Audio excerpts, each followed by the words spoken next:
It started with one bite. No one saw it coming. Not the scientists, not the doctors, not the soldiers with their guns and their courage, not even me. And maybe that's the most terrifying part. The end of the world didn't come with a roar. It came with a whisper, a twitch in the muscles, a faint hunger in the eyes. And it all began with him. He was called Eli Mercer. Once he was just a man, a drifter, a nobody, moving from one forgotten town to another. He had a scar that split his left eyebrow and a stare that never seemed to blink long enough to feel human. People said he was cursed, that wherever he went, sickness followed. But the truth? Eli wasn't cursed. Eli was patient zero. I remember the night it began.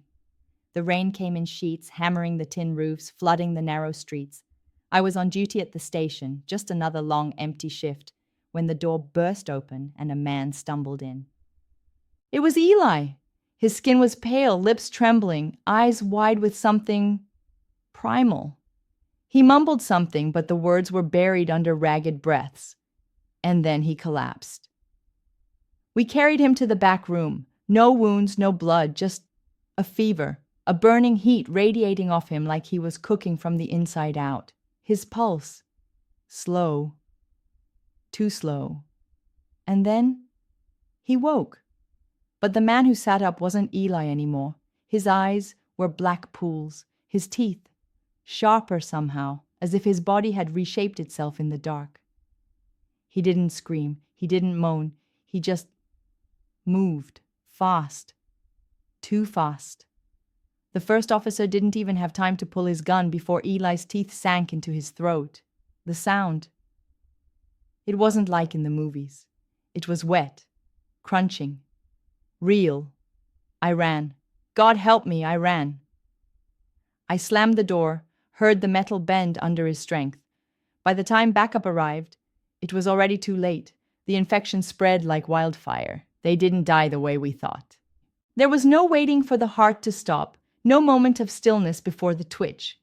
With Eli's strain, the transformation was instant. One bite, one scratch. And the hunger took you. It wasn't a virus, it wasn't a parasite. It was something worse, something that rewrote you from the inside out. In the first 24 hours, 100 people were infected. By the third day, thousands. Cities turned overnight. The streets became rivers of flesh and teeth. Governments tried to contain it. Walls, quarantines, military strikes. But Eli was clever. You see, he wasn't like the others. The rest of them, the ones he made, were mindless, hungry. But Eli was thinking, hunting. He didn't just want to feed. He wanted to rule. I saw him again 2 weeks into the outbreak. I was holed up in the basement of a half-burned grocery store. I'd gone days without food. The smell of rot was everywhere, so thick it clung to your skin. And then I heard footsteps, slow, deliberate. It was him. His skin had stretched tight over his skull, veins crawling like black vines beneath the surface. His mouth curved into something that might have been a smile, if not for the blood crusted along his lips. "You're still alive," he said. His voice was dry, brittle, like dead leaves scraping together. I froze.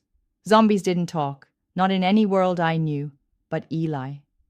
Eli spoke. "You'll see it," he whispered. "The new world, my world. No more war, no more greed, only hunger, pure and honest. You'll thank me." And then he left me. He could have turned me right there, but he didn't. I think he wanted me to watch. From that moment on, I understood. This wasn't chaos. This was conquest.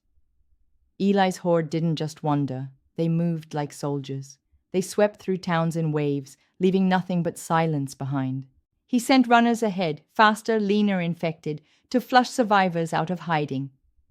Then came the brutes, towering, mutated bodies that smashed through barricades like paper. And behind them, the swarm, hundreds, thousands. They called him the Black King in the whispers of those who were still alive. Not a man anymore, not even a monster. Something beyond both. I joined a group of survivors trying to reach the mountains. We thought maybe, just maybe, the cold would slow them down. For a while it worked. But hunger doesn't freeze. One night we heard it, the clicking sound they made when they were close. Like teeth tapping against teeth. We barely had time to grab our packs before they were on us. We ran. God, we ran. But they were faster. I saw families torn apart in seconds, friends dragged screaming into the dark.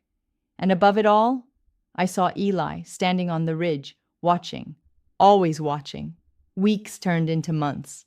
The world changed. The cities fell silent, their glass and steel towers now hollow bones picked clean by the dead.